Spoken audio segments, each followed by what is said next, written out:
AI has brought in such capabilities which are going to fundamentally change our society, fundamentally change our economy. So we in our country who have a very strong software strength, Yes. and now building up the hardware strength, we are so well placed that we can really take leadership in this field.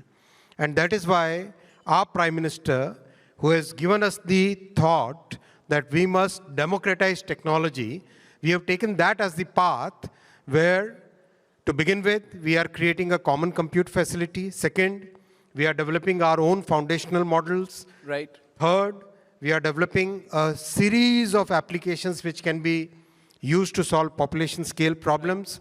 Fourth, we are creating a very good talent pipeline. We are already ranked #1 by Stanford University. #1 in the world. We are ranked on AI talent. On AI talent already. Fantastic. And we want to strengthen that, continue that. And we want to have a series of data sets of non-personal data which can then be used to train models without bias on using our diversity, our Indic languages, so that we get something that we really need, and that will become the big force which will help our industry, our researchers, our startups to develop solutions for our needs.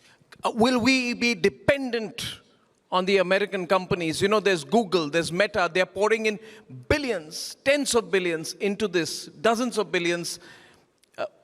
Will that be an impediment? And this thought came, and we just spoke to someone who says, we are concerned, Mr. Minister, that they should not own the highways on which we will walk. That will not happen. They should not own the roads of this industry. That will not happen because, I'll tell you, the world of AI has just begun. This is, as it can be said, that this is probably just the second over in the first innings of AI development, right? Okay. This is where the beginning has just happened. So this is the time when, see, the innovation and the cost will depend upon two major factors. First, what are the mathematical algorithms that we are going to use? Second, how efficiently we engineer the model so that it uses the resources in the most efficient way and brings the best possible solution from within the resources that you are deploying, right? These are the two factors which will happen. And where else do you think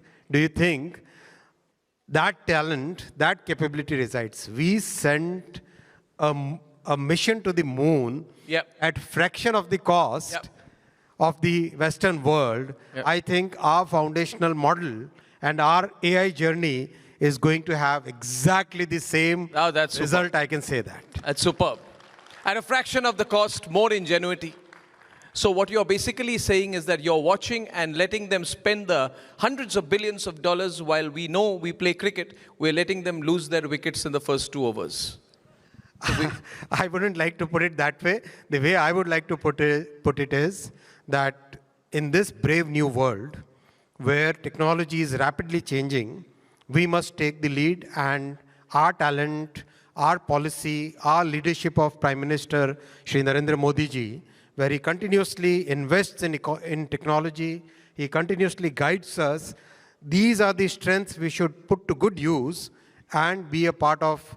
I can say in next 5 years, in practically semiconductor technology, in AI technology, in telecom technology, we will be among the top countries in the world. I can say that with good confidence. Where are we placed on semiconductors?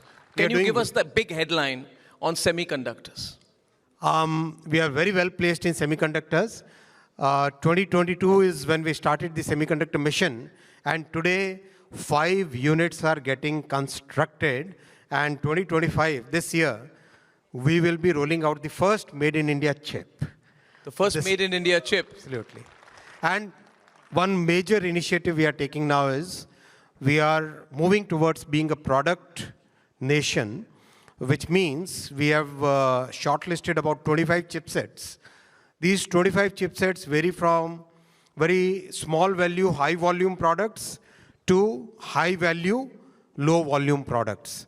In this entire range, we have selected and we are starting the development of these products, which basically means that we will be owning our IP, We'll have our products, we have the design capability, we are getting the equipment manufacturers, and we are setting up the fab.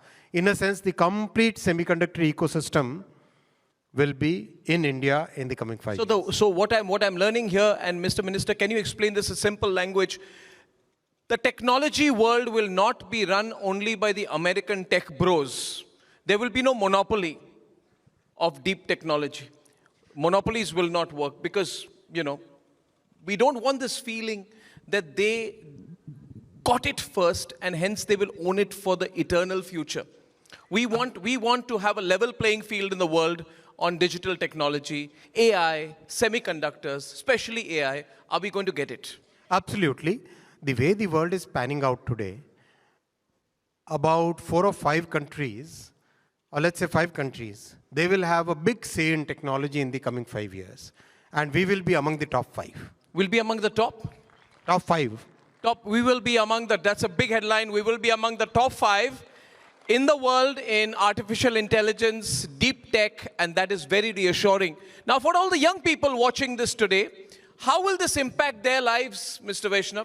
Whenever we've spoken, you've spoken about what drives you. You're a very busy man. You handle 3 ministries. There's something which drives you today. What do you see into the future for someone who's 20-year-old today? Someone who is 20-year-old should feel very happy that you are in the right time when you are growing up, when you are contributing to the economy. Because when you grow up, when you are in decision-making positions, you will see a country which is Viksit Bharat, which is a developed country, which is standing on its own feet for all the major technologies.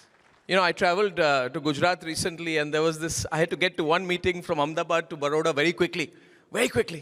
So I had booked a car and a cab, a whole business team, and then it was getting very late. So someone says, what's the time? I said, in 10 minutes, we can get the Vande Bharat to Baroda. I reached in 43 minutes Ahmedabad to Baroda. It's brilliant.